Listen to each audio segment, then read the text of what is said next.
দক্ষ যুবশক্তি, সমৃদ্ধ দেশ। ৭ দিনের প্রশিক্ষণে আত্মনির্ভরতার স্বপ্ন।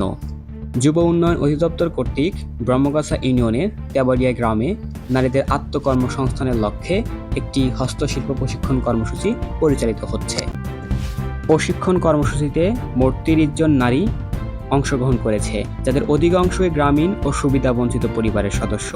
তারা এখানে সেলাই ও বিভিন্ন হাতের কাজে বেশ দক্ষ হয়ে উঠছে। এখন আমরা কথা বলবো এই প্রশিক্ষণের প্রশিক্ষিকার সাথে এবং এই প্রশিক্ষণ নারীদের জন্য কতটুকু গুরুত্বপূর্ণ এবং আত্মকর্মসংস্থানের ক্ষেত্রে কতটা সহায়ক হবে। এটা খুবই গুরুত্বপূর্ণ, কারণ হচ্ছে বেকার মেয়েরা ওরা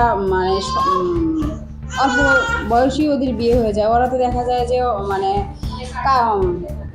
বসে থাকে বাসায়, দেখা যায় যে ওরা কোনো কাজ করতে পারে না। সংসারের পাশাপাশি যে ওরা ইনকাম করবে সেই রাস্তাটা ওদের নাই। দেখা যায় যে এই যুব উন্নয়ন প্লাস অন্য প্রতিষ্ঠানের মাধ্যমে যে এই বেকার গ্রাম পর্যায়ে যে এই উপজেলা পর্যায়ে যে মেয়েদের যে প্রশিক্ষণ করানো হয়, এটার ইয়েতে এই কাজগুলো শিখে ওরা নিজেরা আত্মকর্মী হতে পারে, নিজেরা নিজেদের কর্মসংস্থানের সুযোগ সৃষ্টি করতে পারে। ওরা সংসারের পাশাপাশি ওরা ইনকাম করতে পারে। এই প্রশিক্ষণে হচ্ছে নকশিকাঁথা বিষয়ে ট্রেনিংটা।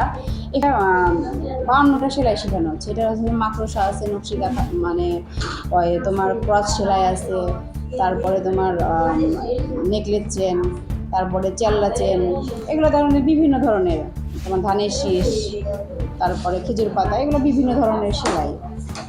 52টা সেলাই আছে, সেই সেলাইগুলো শেখানো হয়। যে সেলাইগুলো শিখে যেন মেয়েরা কাঁথা তৈরি করে, তারপরে বেডশিট তৈরি করে, নিজেরা জামা, থ্রি পিস, পাঞ্জাবি এগুলো তৈরি করে যেন বিক্রি করতে পারে।